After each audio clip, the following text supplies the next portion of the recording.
school is probably her favorite place to be. And it ends next week. So by the time everyone hears this, she'll be out for the summer, and I'm sure she'll be sad.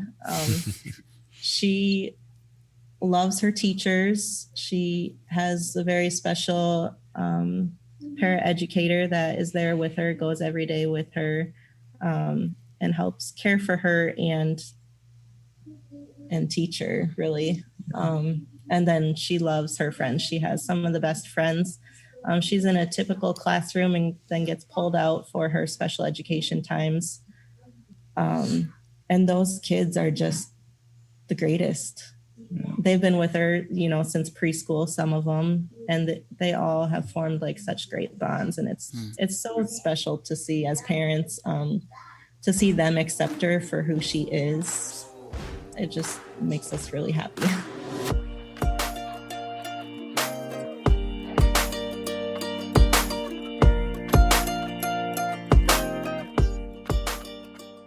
One of the reasons we feature families and share their journeys is that you can hear uplifting stories and examples of community like this. My name is Seth Carnell, with me is Josh Veach, and this is the Go Shout Love podcast.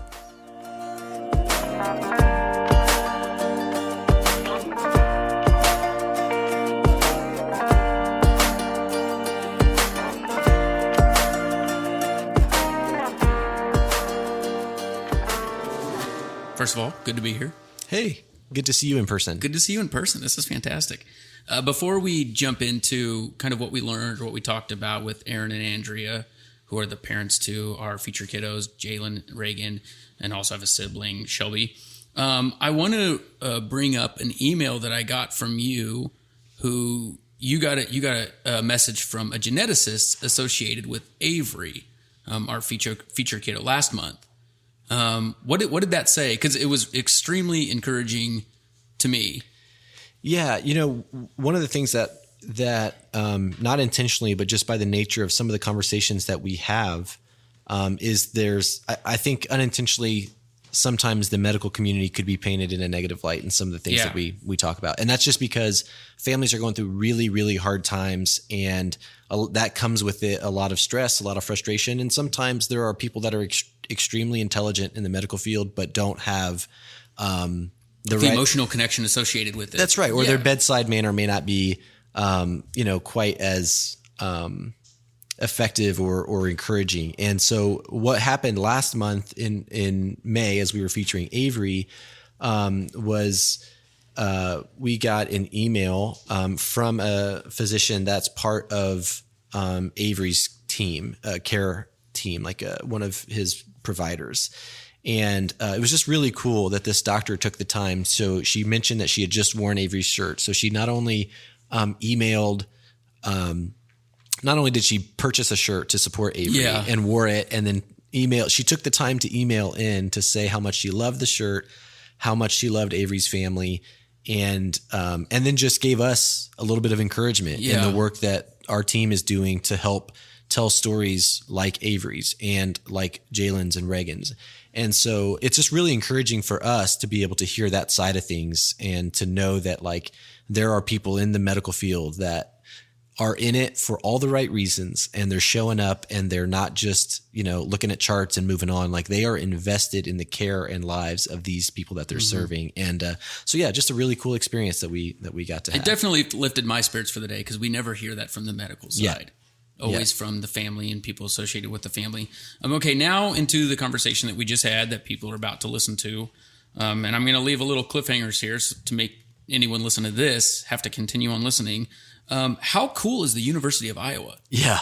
I mean, I've never really been a Hawkeye fan. They're Hawkeyes, right? Yeah. But that's a really cool experience that what they have done, and how they've rallied around to help give an opportunity and a voice to kids that are sometimes overlooked. They're taking inclusion and stepping it up a notch. Yeah, it's very cool. One of the things I want to talk about very briefly is Shelby, actually. We've seen siblings of kids on rare medical journeys, and Shelby, and we've talked about kind of how these kids almost have an advantage into being able to treat other people and including other people well. Can you speak into that a little bit more? What have you witnessed from the siblings that we've been able to meet, how they talk about Shelby? Just how does that affect their lives? How do we learn from that? I think they are forced. There's a certain element of maturity that they're forced to. They mature naturally in ways that other kids don't because they haven't gone through the same experiences. Yeah. And so, I think I want to be careful not to call it an advantage because there's wording. No, is I so... totally understand, but there are other challenges that come with it that I think most parents would tell us they worry about on the other side of that for their kids that are not on a rare medical journey that have siblings that are. But for that specific piece, they reference in this call. Andrea references and Aaron referenced that for Shelby, Jaelyn has always just been her sister. This is all she's ever known. Mm-hmm. And so that's a benefit that she does not get older and go to school, see a child that's different than her and have to process that. She gets to see the beauty of the person because she's seen her sister like that. She has a sister that has a wheelchair or whatever the similarities may be. So I do think there's a certain element that the more for all of us, and I don't think it's even just about a medical situation. The more that you're around people that are not exactly like you, the more that you're exposed to differences and you get to know the person beyond what makes them different than you, the better you are for it. And so for kids, for siblings that get to experience that and grow in that way, they're naturally, I would assume, more accepting and open and loving towards everyone because they're not caught up by the physical or the outside differences, if you will. Their worldview is more foundational versus reactive. That's right. Now, lastly, because I really do want to get into this podcast, it was fantastic to talk to both of them. They were very, open and authentic and had quite the story to tell. But sometimes, I try to find things that we can all take away, whether or not we have a kid on a rare medical journey or we're just kind of taking things in. But one thing that they have dealt with is not having answers. Their life is a roller coaster of not getting the diagnosis, of not really getting that pathway to go down. What can we take away from that? Because I know I've been through periods where I didn't get answers. I think I think it was Aaron that made the reference to like finding the joy in the little things and looking for it, like just being so focused on what you're in right now that you can see the things that bring you joy today and you can name them and look for them in the future and like recognize the power of those things. And I think, that's something that we can all take away from that is that we may not know. And Andrea makes the point that you sometimes may have to look a little harder for it, but there's always joy available. Like there's always joy there. Mm-hmm. And so the idea of choosing to be present in today and to really just not focus on the pieces that you don't know or the answers that you don't have, or, because nobody knows that. Even with a diagnosis doesn't mean you may have a family may have a better chance at a playbook or what the future may look like, but that doesn't mean everything. I mean, there's always variations to that. And so to be able to choose to be present and focus on what you can control and find joy in those things, I think is something that we can all take away from. Mm-hmm. Excellent. I want to get into the conversation because I personally enjoyed it, and I know everybody listening will too, which is one of the reasons you should subscribe to this podcast so that you can enjoy this conversation and subsequent ones and the previous ones. But before that, what can people do to help shout love for this family? Yeah, so June 1, we launched a new design, a new t-shirt design that actually is a great segue from the conversation that we were just having. And the text on the shirt says, "Stay present in today." And it's really that challenge. It's based on that idea of that despite what's been in the past or what's unknown in the future, that you can choose to be present in today and make the most of it and to embrace all that you can. And I think it really connects well with Jaelyn and Reagan and their entire family. And so you can purchase that shirt. You can purchase any items. We have other t-shirts of past designs that were inspired by other kiddos, but if you like those designs better, you can still purchase those, and they will benefit this month's family. So it doesn't matter what you buy. Anything from the shop at GoShout.love will support Jaelyn and Reagan in making adjustments to their home to make it more accessible so that they can more easily get around. Especially one of the biggest goals that they have is to remodel their bathroom to make bath time a little easier for the girls. And so that is where those funds will go. So you can do that. If you love the work that we're doing, you can make a donation directly to Go Shout Love. You can also start a monthly subscription and get a t-shirt that is inspired by a kiddo on a rare medical journey. Which is all that I wear now. Right. Can be shipped directly to you every month at the beginning of the month, and you can help a kid every month. And Excellent. So, that's how you do it. GoShout.love is the website. Perfect. But first, let's listen to this interview with Andrea and Aaron.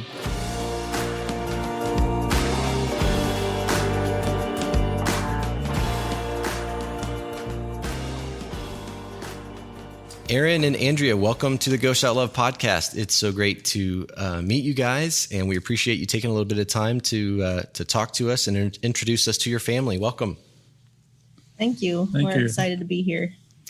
Well, before we get into some of the more detailed portions of your family's story, we want to just take a second and introduce you guys and your family, your girls, to our listeners. So just give us a brief introduction of who you are and your kids and their ages. I'm Andrea. And I'm Aaron. And we have 3 girls. Jaelyn is 11, Shelby is 5, and Reagan is 3. Awesome. And I'm going to put you on the spot here. If you could come up with one word, if you could describe each daughter in one word, what would that word be? You just get one. Reagan is kind of spunky. Shelby, I would say, is energetic. And Jaelyn, I would say, is content. Content. Yeah. Okay, so she's kind of keeping everybody else in line. Yeah. Reagan and Shelby are a little bit more life of the party. Yeah. Yeah. Okay. Tell us, the girls have really cool names, and I think there's some story behind those. So tell us a little bit about how you selected their names.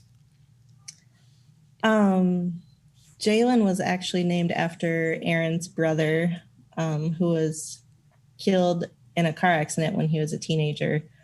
His name was Jaelyn.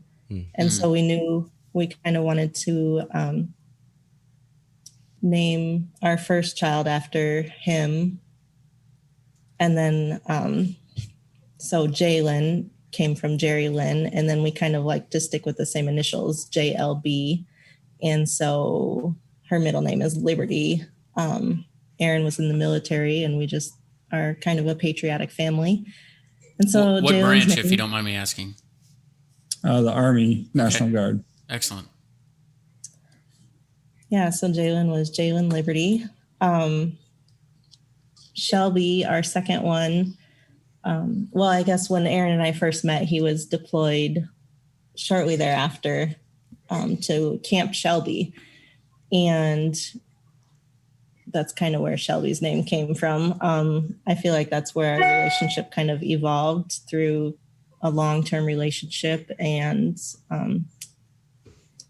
I have fond memories of him being there. I don't know if he does. I was just wondering that. Like that must be, that kind of surprises me. Most military guys, I don't think would name their child after a place that they were stationed, but that's a good sign, I guess.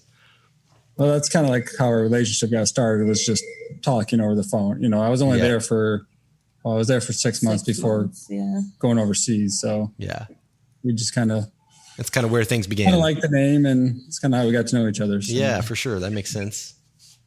Yeah. And her middle name is Grace. And so kind of after we named her, we realized that it sounds like her name says Shelby Grace. Oh, that's cool. kind of special. And then Reagan's name, we don't really have a story behind Reagan, but classic youngest right there. Yeah. I get it. Well, that's awesome. Well, thank you for sharing that. You've touched a little bit on personalities in the one word question, but I'd be curious, how have you guys grown as parents and learned from your kiddos because of their unique personalities? And Aaron, I'll start with you if that's okay.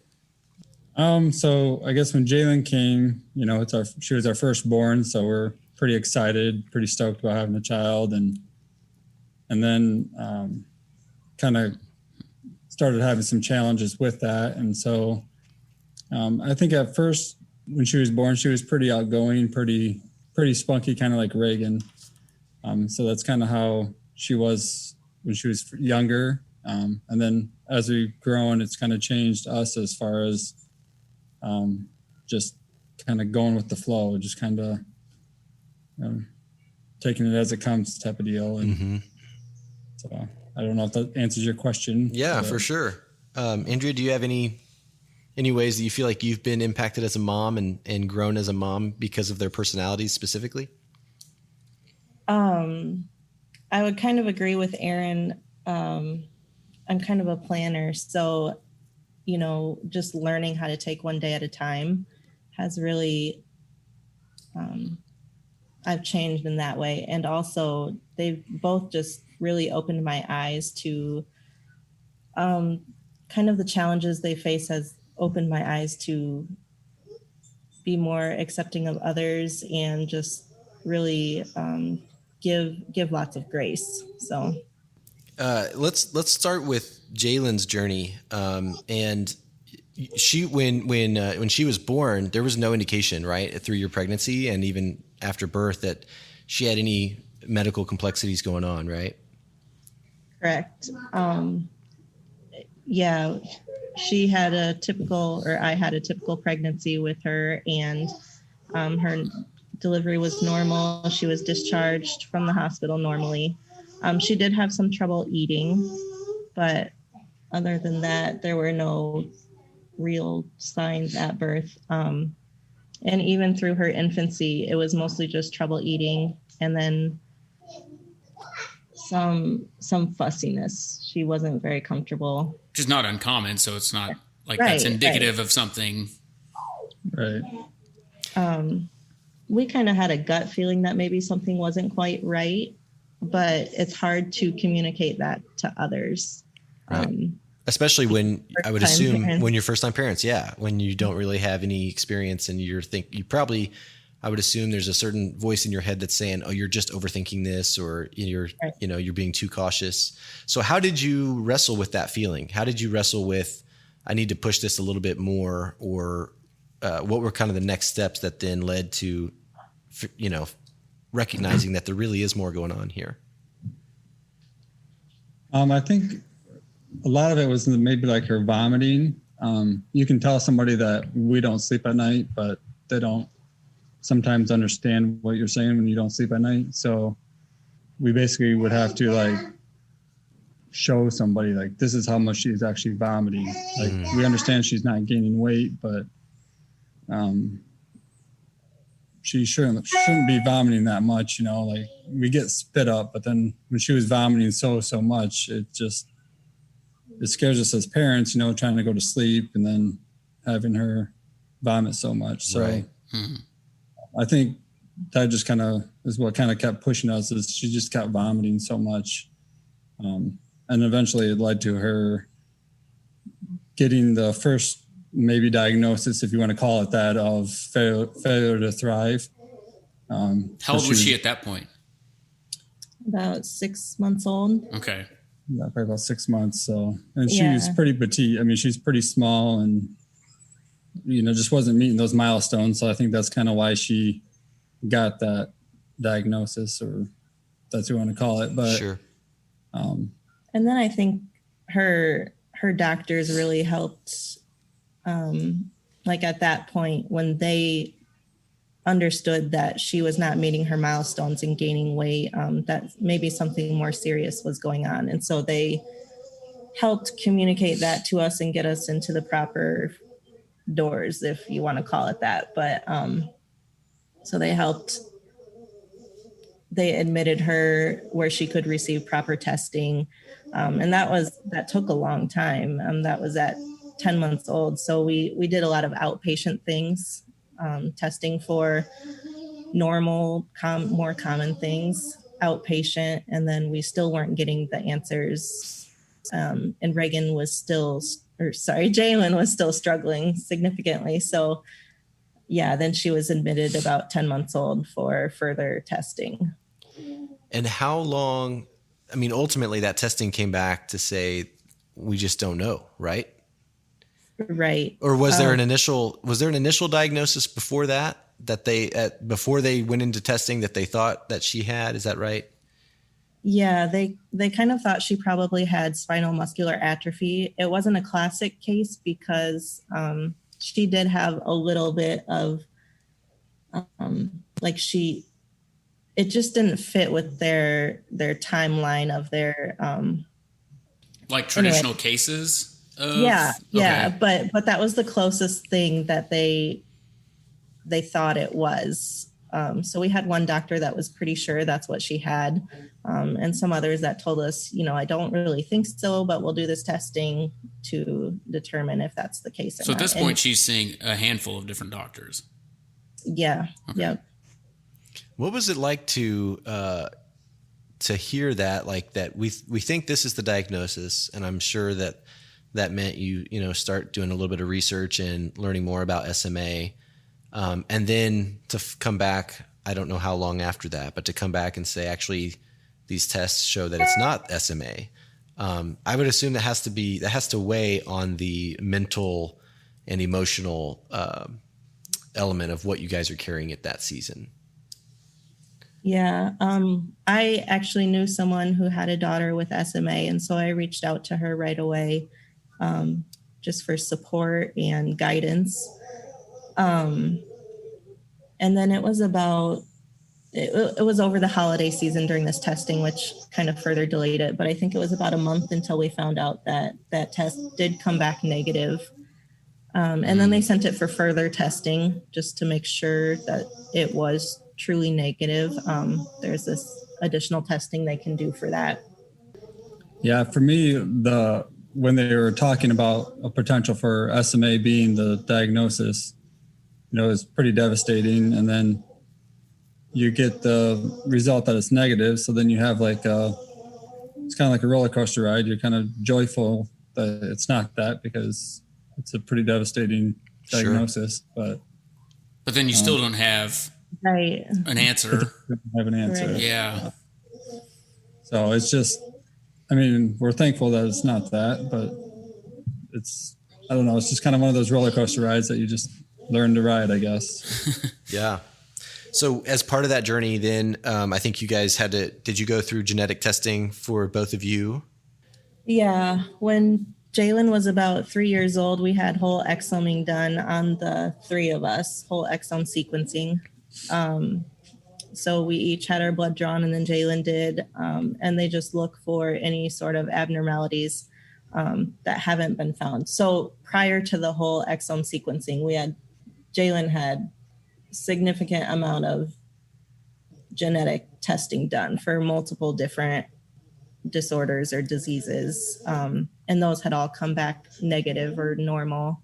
And then this whole exome sequencing basically just looks at the whole exome. So that took about 3 to 6 months to come back. Oh, wow. We were really hoping for some sort of answer.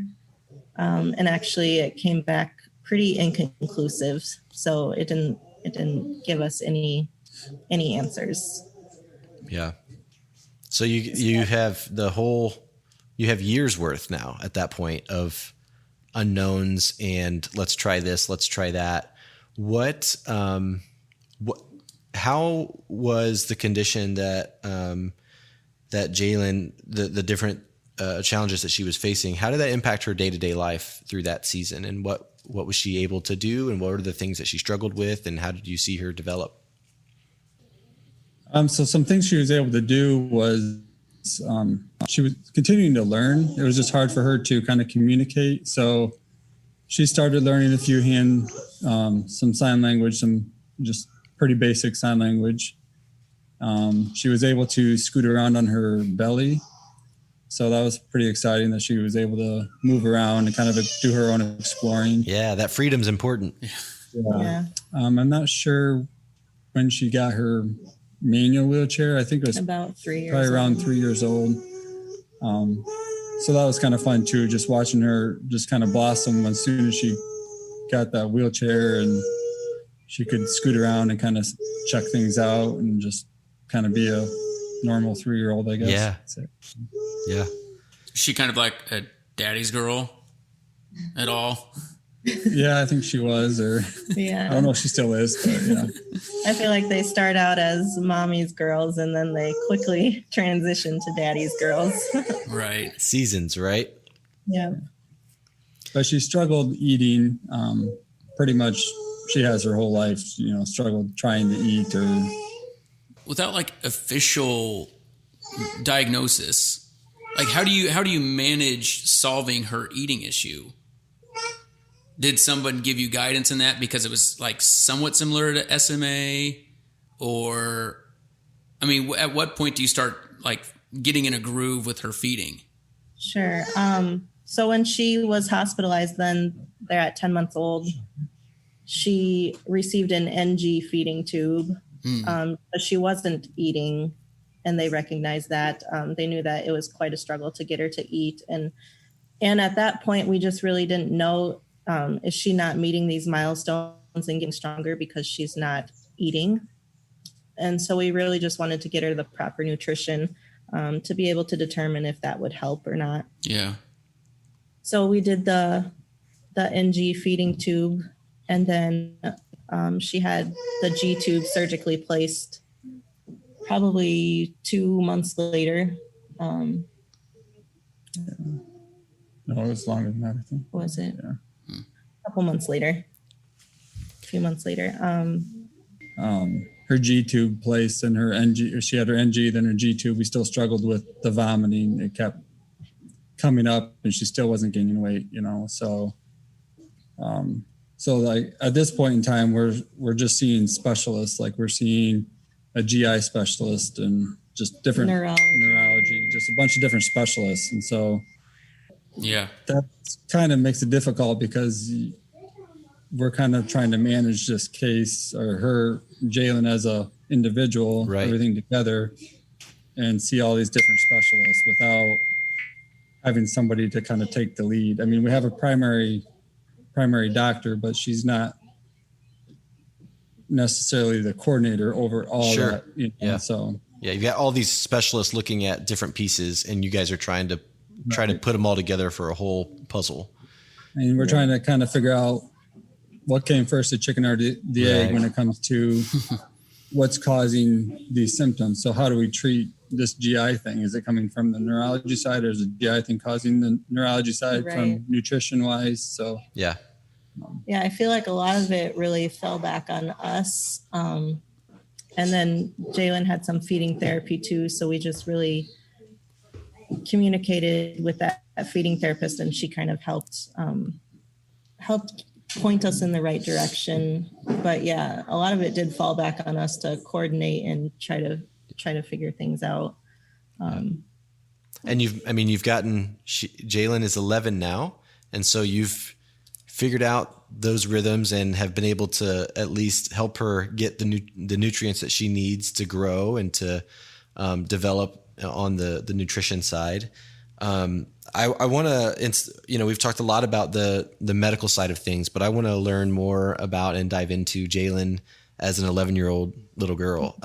So one of the things that we know that she loves is school. So tell us a little bit about Jaelyn's experience with school and what she loves about it. School is probably her favorite place to be. And ends next week. So by the time everyone hears this, she'll be out for the summer, and I'm sure she'll be sad. She loves her teachers. She has a very special paraeducator that is there with her, goes every day with her, and helps care for her and teach her, really. And then she loves her friends. She has some of the best friends. She's in a typical classroom and then gets pulled out for her special education times. And those kids are just the greatest. They've been with her, since preschool, some of them, and they all have formed like such great bonds. And it's so special to see as parents, to see them accept her for who she is. It just makes us really happy. Yeah, that's awesome to hear because, for the education experience is up and down for families in this situation. We hear both sides of that, and it can be a really difficult thing to struggle through when you're in a setting where the district is more difficult to work with, or there's just lots of things that can go wrong in that relationship. And so to hear that that's a positive for you guys, and that's a great thing that Jaelyn loves, is really encouraging. Love to hear that. I would say, like, looking or in the moment, that transition to school was difficult. Separating from mom and dad at home, but then looking back, it was probably one of the best things. And it wasn't just difficult on Jaelyn. I think it was difficult on us as parents. Yeah. Sure. Especially Andrea, because she was home with her. I mean, she has never spent the night away from her all 11 years. So, it's pretty, I don't know, you got to trust, build that trust relationship. Right. So the first year in preschool, Andrea was her para. So she went to school with her to school. And just kind of gradually work into that relationship and let Jaelyn grow. And it worked out really well. And so we were actually looking for a nurse to attend school with her, but we live in a rural area, and we were having trouble finding a nurse because at this point I was pregnant with Shelby. Mm-hmm. It was Jaelyn's kindergarten year, and Shelby was born, and we still didn't have a nurse. And the school's like, "What are you going to do? Jaelyn needs to come to school." And Aaron's like, "We got to find a nurse." Yeah. One of the preschool associates who had been with Jaelyn the year prior just kind of stepped into the role, and she has been with her ever since. That's fantastic. Yeah, she's been a blessing to our family. That dynamic, Aaron, that you mentioned, as far as the bond between mom and daughter over those years, and then having to transition to full trust in just stepping away every day for a set period of time, and all the bond, Andrea, that you had built, and the routine and the details of her care and her needs, you had to step away from. What I know that process is not unique to you. Moms in your position, I'm sure, struggle with that season or that transition. What advice would you give to a mom who's in that place right now? That's maybe the fall is the first year of school for their kiddo, and they're kind of preparing for that. What did you learn through that process that you would pass on to another mom? Like I mentioned, it was very hard in the moment. I think I cried like every day. But the school was really great for both Jaelyn and my sake. We FaceTimed throughout the day. And so I think just having a school that understands the challenges that may go with that separation, and embrace those challenges and be able to help both the parents and the students throughout that time. And then now looking back, like I said, that it was probably it was a really good thing, because I feel like there's so much burnout as parents with children on rare medical journeys. And having that time away from Jaelyn during the day for me to, do things around the house. And I think it's helpful. Yeah. Yeah. No, that's good. That's good. One other thing that we know about Jaelyn that you guys have shared is that she loves music. So tell us a little bit about that passion and where you think it came from and what kind of music she likes and how she participates in playing music as well. I'm not sure where she got it from, because we don't play music at home a ton before she was born, I guess. So I don't know. Got it. But yeah, I may be riding in the car or something, but she will definitely just loves to kind of dance. She sing. Yeah, she'll sing. Like she knows words to a lot of songs and she sings. It brings her a lot of joy. Music does. Yeah. Well, and my youngest he's a dancer. He just music comes on and he's moving. He doesn't sing with words much, but he makes up his own words right now. He's 2. But there's just something fun about seeing your kids, they don't have any pressure of what are other people thinking or whatever. It's they hear the music and they just do what feels. No inhibitions. That's just right. dance. They just do what feels right to them, and music brings that out in people. So I love to hear that. That's awesome. And she plays some music too, right? Song right now is Ice Ice Baby. Oh, nice. Classic. Get to the classics. That's right. Okay. And she plays little drums too, right? Yep, she started band this year in the 5th grade, and she plays drums. She can keep the beat. Oh, that's so cool. But I mean, it's a challenge, So sure. But she just loves it, So it's not. We're not. I don't know what to say, but she loves doing it, so that's why we want to keep her in it for. Does she practice at home? What's that? Does she practice at home? A little bit. So you give her something we don't get too intense or we don't critique her very much. So. I know before the interview I teased something about the University of Iowa. In all reality, you will have to wait until part 2 of this conversation to listen to an incredible experience Jaelyn was able to have with the Hawkeyes. Like I said, this is part 1 of 2 episodes with Aaron and Andrea. This week was a lot about the medical journey for Jaelyn. Part 2 will follow more of Reagan's journey, some of their sister Shelby, and also touch on many other aspects of raising kids on rare medical journeys. If you would like to participate in shouting love for this family, you can do so through the sale of this month's Stay Present in Today's t-shirt design, which is inspired by Jaelyn and Reagan, sweet sisters from Iowa living each day with joy. And their journey encourages us not to worry about yesterday or tomorrow, but to stay present in today. Every purchase in June will help make Jaelyn and Reagan's home more accessible, including helping with the remodel of their bathroom. Visit our website, goshout.love, to support Jaelyn and Reagan through the purchase of a t-shirt, a tank top, hat, tumbler, or other items. As always, thanks for listening, and please keep joining us as we go shout love. Thank you.